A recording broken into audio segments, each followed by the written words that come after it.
बिस्मिल्लाहिर्रहमानिर्रहीम। मैं उस्ताद अब्दुल गनी शेख PS परकिन बाला आज आपके सामने थर्ड प्राइमरी की इंग्लिश का एक लेसन रखने जा रहे हैं। जैसा कि इंग्लिश लैंग्वेज होने के एतबार से इसकी टेक्स्ट पढ़ी जाती है, इसी करके पहले मैंने लिखा है रीडिंग फ्रॉम द टेक्स्ट। तो आज का हमारा टॉपिक है where there is a will there is a way. Come children sit here. I will tell you the story of a boy who worked very hard to do what he loved the most. Grandma said. Who was that boy, Grandma? And what did he love the most? Asked Mukesh. His name was Rafi and he loved the study, Grandma said. Then Grandma told Rafi's story to the children. Rafi was 10 years old. He was studying in 4th class when he had quit school. His father had died and his mother was not well. He had 2 younger siblings, so he had to work to support his family. He started working in a garage where he cleaned cars and prepared tea for his master. After some time, he learned to repair cars, but Rafi still missed his school, his friends, and his books. His love for studies did not die out. तो ये हुई text. तो text पढ़ने के बाद हमने देखा कि रफ़ी एक लड़का है और ये तालीम के साथ बहुत शगफ रखता है।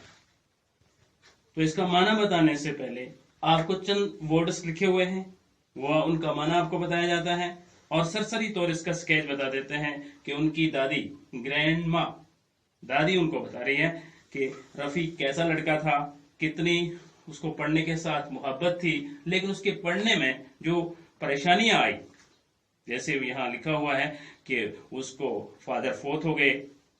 Rafi's father died when he was 10 years old. जब वो 10 साल का था तो उसका अब्बा फोत हो गया और माँ उसकी वेल नहीं थी, सेहत में नहीं थी, तो उसको क्या करना पड़ता था, 2 यंगर सिबलिंग्स, यहाँ लिखा हुआ है सिबलिंग्स, यानी चीरख्वार बच्चे जो दूध पीते होते हैं, वो उनको सपोर्ट करने के लिए, उनको सहारा देने के लिए उससे घर में रहना पड़ा। तो उस सपोर्ट की वजह से ही मिस्ड हिज स्कूलिंग। अब वो स्कूल नहीं जा सकता है, स्कूल में पढ़ नहीं सकता है। ही मिस्ड हिज फ्रेंड्स, अपने साथियों के साथ नहीं रह सकता है, लेकिन इवन देन उसको स्कूल के साथ बहुत मोहब्बत है। ये जो आपको ऊपर लिखा where there is a will there is a way, यानी जिसको जिसकी शौक होगी उसको उसका रास्ता मिल जाता है, उस तक वो पहुंच जाता है। तो शौक की वजह से उसने फिर अपना ये गोल पा लिया, उसने अपनी तालीम पढ़नी शुरू कर दी।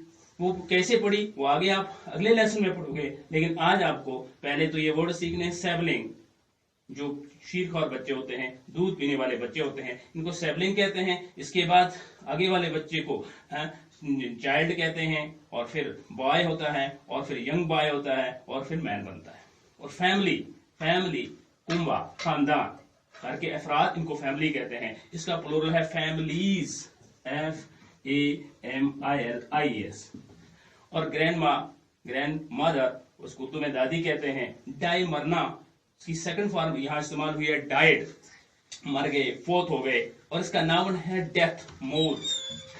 लव, LOVE, लव, मोहब्बत, और इसका सेकंड फॉर्म यहां इस्तेमाल हुई है लव्ड। ही लव्ड स्टडी, वो पढ़ने के साथ शगफ रखता था, मोहब्बत करता था। तो हुआ क्या कि उसको एक कारखाने में कार साफ करनी पड़ी और उनके लिए, अपने मास्टर के लिए चाय बनानी पड़ी, तो ये एंगेज हो गया। लेकिन इसने अपनी इस मोहब्बत को छोड़ा नहीं। इसने क्या किया, इसने ओवर टाइम में पढ़ना शुरू किया, और पढ़ने के बाद क्या हुआ कि इसको आहिस्ता आहिस्ता इसमें कामयाबी मिलनी शुरू हो गई। तो आप इस लेसन को पढ़ के ये सीख सकते हैं कि इंसान जब मेहनत करेगा तो वो बगैर असबाब के भी पढ़ सकता है। तो आपके लिए क्लासें होती हैं, उस्ताद होते हैं, और आज के जो इस لاک ڈاؤن کے معاملے میں ہے تو آپ اپنے ان لیسنوں کو جو آپ کو آن لائن آف لائن پڑھائے جاتے ہیں ان کو روئے کر لا کر اور اپنی اگلی سٹڈی کو لا کر آپ بھی پڑھ سکتے ہیں. اور یہ رفیع کا جو لیسن ہے اس کو پڑھ کے آج کے حالات میں آپ اچھی طرح سے سٹڈی سے متاثر ہونے سے بچ سکتے ہیں. اور تیسری چیز یہ ہے کہ اب آپ کو چھوٹا سے سوال آتے ہیں. Rafi was A dash dash, تو آپ اس میں کیا لکھو گے؟